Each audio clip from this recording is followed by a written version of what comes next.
سب سے پہلے بات کریں گے آزاد کشمیر کے LA-15 میں ضمنی الیکشن کی۔ LA-15 میں ضمنی الیکشن 189 پولنگ سٹیشنز کا غیر حتمی غیر سرکاری نتیجہ۔ LA-15 پیپلز پارٹی میں سردار ضیاء قمر 25,755 ووٹ لے کر کامیاب قرار پائے ہیں، جبکہ دوسری جانب مسلم لیگ نون کے راجہ مشتاق منہاس 20,485 ووٹ لے کر دوسرے نمبر پر رہے۔ تو اس طرح سے LA-15 ضمنی الیکشن میں پیپلز پارٹی کے سردار ضیاء قمر نے 25,755 ووٹ حاصل کیے ہیں۔ غیر حتمی غیر سرکاری نتائج آپ تک پہنچا رہے ہیں۔ مسلم لیگ نون کے راجہ مشتاق منہاس 20,485 ووٹ لے کر دوسرے نمبر پر رہے۔ آزاد کشمیر کے LA-15 میں ضمنی الیکشن۔ LA-15 میں ضمنی الیکشن 189 پولنگ سٹیشن کا غیر حتمی غیر سرکاری نتیجہ۔ LA-15 پیپلز پارٹی کے سردار ضیاء قمر 25,755 ووٹ لے کر کامیاب۔ آزاد کشمیر کے حلقہ LA-15 ضمنی الیکشن میں پیپلز پارٹی نے میدان مار لیا۔ پیپلز پارٹی کے امیدوار سردار ضیاء قمر 25,755 ووٹ لے کر کامیاب ہو گئے ہیں۔ نون لیگ کے راجہ مشتاق منہاس 20,485 ووٹ لے کر دوسرے نمبر پر رہے۔ مزید جانیں گے باغ میں موجود دنیا نیوز کے نمائندے خرم پرویز ہمارے ساتھ موجود ہیں۔ خرم، آگاہ کیجیے گا۔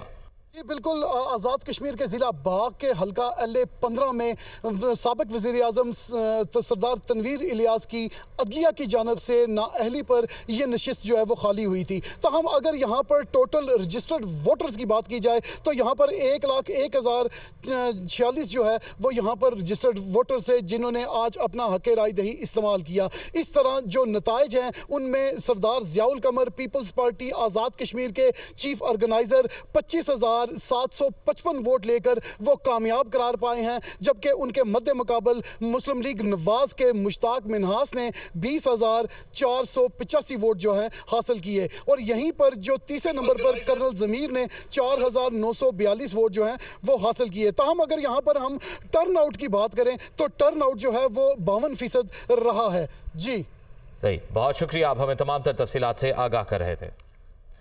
آپ کو اہم خبر سے آگاہ کر رہے ہیں کہ باغ LA-15 کا الیکشن ضمنی الیکشن 189 پولنگ سٹیشنز کا غیر حتمی غیر سرکاری نتیجہ سردار ضیاء قمر پیپلز پارٹی سے ہیں، 25,755 ووٹ لے کر کامیاب قرار پائے۔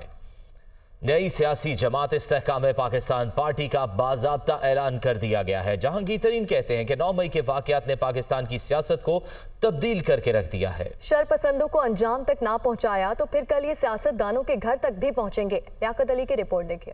نئی سیاسی جماعت استحکام پاکستان پارٹی کا باضابطہ اعلان جہانگیر خان ترین نے عبدالعلیم خان کے ہمراہ پریس کانفرنس میں کیا۔ عمران اسماعیل، علی زیدی، فواد چودھری، عامر کیانی، سردار تنویر الیاس، فردوس شیخاوان، مراد راز سمیت PTI کے سابق ارکان اسمبلی بھی موجود تھے۔ نئی جماعت کے پیٹرن ان چیف جہانگیر ترین نے کہا کہ تجربات سے بہت کچھ سیکھا ہے۔ جذبے کے تحت PTI میں شامل ہوا تھا، اس کو مضبوط سیاسی قوت بنانے کے لیے دن رات جدوجہد کی۔ PTI احتساب کا نعرہ لگا کر وجود میں آئی تھی۔ بدقسمتی سے معاملات ویسے نہ چل سکے جیسے ہم چاہتے تھے، لوگ ہم سے بد دل ہونا شروع ہو گئے۔ جہانگیر ترین کا کہنا تھا کہ 9 مئی کے واقعات نے پاکستان کی سیاست کو تبدیل کر کے رکھ دیا ہے۔ 9 مئی کے واقعات نے پاکستانی سیاست کو تبدیل کر کے رکھ دیا۔ میں اپنے دل کی گہرائی سے یہ بات کرنا چاہتا ہوں، دل کی گہرائی سے، کہ اگر ہم نے 9 مئی کے مطلوبہ سازوں اور شر پسندوں کو انجام تک نہ پہنچایا تو پھر سیاسی مخالفین کے گھروں پر حملہ بھی قابل قبول سمجھا جائے گا، اور یہ ہم کبھی نہیں ہونے دیں گے انشاءاللہ۔ عبدالعلیم خان بولے، 9 مئی کے بعد لوگ فکر مند تھے، تمام دوستوں سے رابطہ کر کے مشترکہ جدوجہد کا فیصلہ کیا۔ انتشار نے ملک کو پیچھے کی طرف دھکیلا ہے، اس انتشار کو ختم کر کے مستحکم پاکستان بنانا ہے۔ پاکستان کو انتشار سے دور کرنا ہے۔ پاکستان کے انتشار نے ملک کو پیچھے کی طرف تیزی سے گرا رہا ہے۔ یہ انتشار پاکستان کو کھوکھلا کر رہا ہے۔ یہ انتشار پاکستان کے لیے، پاکستان کی آئندہ آنے والے نسلوں کے لیے ایک بری خبر ہے، اور ہم نے اس انتشار کو ختم کرنا ہے۔ تقریب میں شریک تمام رہنماؤں نے استحکام پاکستان پارٹی کے پلیٹ فارم سے پاکستان کو دلدل سے نکالنے کے لیے سنجیدہ کوششیں کرنے کا اعلان کیا۔ تو ناظرین، وفاقی بجٹ GDP کا 7.7% مالیاتی خسارے کے ساتھ تیار، قرض اور سود کی ادائیگیوں پر 7,300 ارب روپے خرچ کیے جائیں گے۔ دفاع کے لیے 1,800 ارب روپے مختص کیے جانے کی تجویز ہے۔ بے نظیر انکم سپورٹ پروگرام کے لیے 430 ارب روپے مختص کیے جائیں گے، جبکہ FBR کے لیے 9,200 ارب کا ٹارگٹ مقرر کیا گیا ہے۔ اسی پر یہ رپورٹ دیکھیے۔ آئندہ مالی سال کے لیے 6,500 ارب روپے سے زائد مالیاتی خسارے کا بجٹ پیش کیا جائے گا۔ تنخواہوں میں 20% اور پینشنز میں 15% اضافے کی تجویز۔ بے نظیر انکم سپورٹ پروگرام کے لیے 430 ارب روپے مختص، 700 ارب سے زائد کے نئے ٹیکسز لگائے جائیں گے۔ پیٹرولیم مصنوعات پر لیوی کی شرح مزید بڑھائے جانے کا امکان۔ ذرائع وزارت خزانہ کے مطابق آئندہ بجٹ GDP کا 7.7% مالیاتی خسارہ کے ساتھ تیار کیا گیا۔ آئندہ مالی سال میں ملکی آمدن کا تخمینہ 9200 ارب FBR ٹیکس محصولات اور نان ٹیکس آمدن کے لیے 2800 ارب روپے کا ٹارگٹ ہے، جس میں 55% سے زائد صوبوں کو منتقل کیے جائیں گے۔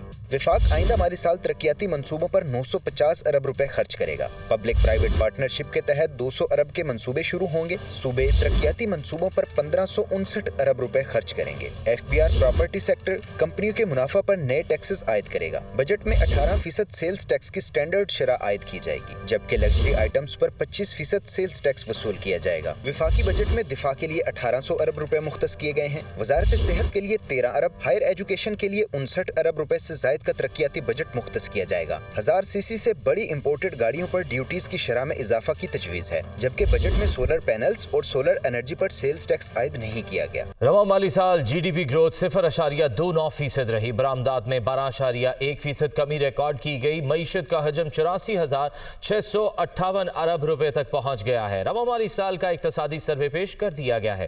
تفصیلات کے لیے دیکھتے ہیں مدثر علی رانا کی یہ رپورٹ۔ برآمدات میں کمی، لارج سکیل مینوفیکچرنگ کی گروتھ منفی ریکارڈ۔ GDP گروتھ صرف 0.29% رہی۔ فیکس آمدن کم ہو کر $1,568 پر آ گئی۔ رواں مالی سال کا اقتصادی سروے جاری۔ اقتصادی سروے کے مطابق مالی سال 2022-23 میں زرعی ترقی 1.55%، سروسز کے شعبے میں ترقی کی شرح 1.86% رہی۔ رواں مالی سال جولائی سے مئی کے دوران مہنگائی کی شرح 29.2%، جبکہ صنعتی ترقی کی شرح منفی 2.94% رہی۔ رواں مالی سال کے 10 ماہ میں مالیاتی خسارہ GDP کا 4.6%، مالیاتی خسارے کا حجم 3,929 ارب روپے رہا۔ جاری کھاتوں کا خسارہ 3 ارب 30 کروڑ ڈالر رہا۔ رواں مالی سال کے 11 ماہ میں تجارتی خسارہ 25 ارب 80 کروڑ ڈالر رہا۔ 10 ماہ میں غیر ملکی سرمایہ کاری 23% کمی کے بعد 1 ارب 17 کروڑ ڈالر رہی۔ گندم کی پیداوار گزشتہ مالی سال کے مقابلے میں 5.4% زائد رہی۔ گنے کی پیداوار گزشتہ مالی سال کے مقابلے میں 2.8% اضافے کے ساتھ 9 کروڑ 11 لاکھ ٹن رہی۔ کپاس کی پیداوار 41% کمی کے ساتھ 49 لاکھ بیلز، چاول کی پیداوار 21% کمی کے ساتھ 73 لاکھ ٹن رہی۔